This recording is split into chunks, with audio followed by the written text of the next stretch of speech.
following recent remarks by Turkish officials saying an offensive on Democratic Union Party PYD-held Afrin may come soon, US-led anti-Daesh coalition spokesman Col. Ryan Dillon said Tuesday that coalition forces will protect partners fighting Daesh, referring to the Syrian Democratic Forces SDF, which is predominantly led by the PKK terror organization's Syrian affiliate PYD's Armed People's Protection Units YPG. Dillon was speaking at a briefing via video conference where he was asked whether the US-led Combined Joint Task Force Operation Inherent Resolve bears responsibility to extend support to the YPG in Afrin in northwest Syria. President Recep Tayyip Erdogan has said several times that Turkey will not allow a terrorist corridor along its southern border in northern Syria and that a possible operation into Afrin is near. Now it's time for Afrin, Erdogan said previously. As I have said before, we can hit it any moment, he said in late October. We will support our partners who are fighting against ISIS.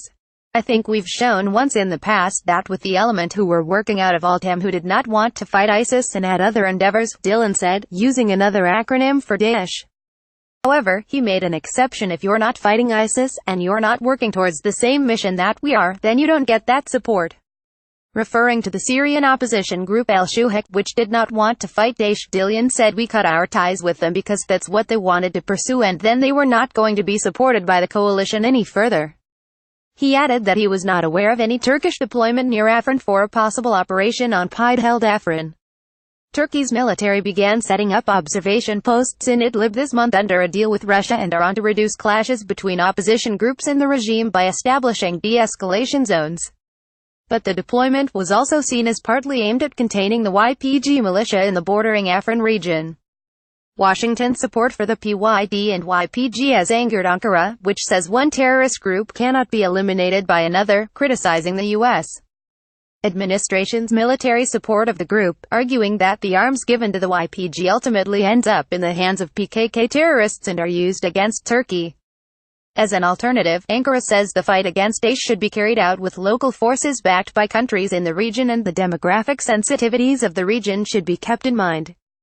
Turkey, the EU and the US categorize the PKK as a terrorist organization, while only Turkey considers the PYD and its YPG to be a terrorist group.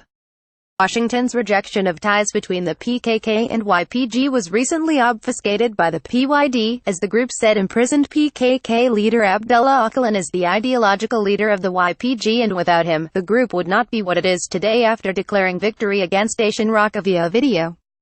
The YPG's ultimate aim is to establish autonomous cantons from northwestern Afrin to Kobani and Jazeera in the northeast. Moderate opposition groups oppose this, arguing that it would threaten Syria's territorial integrity.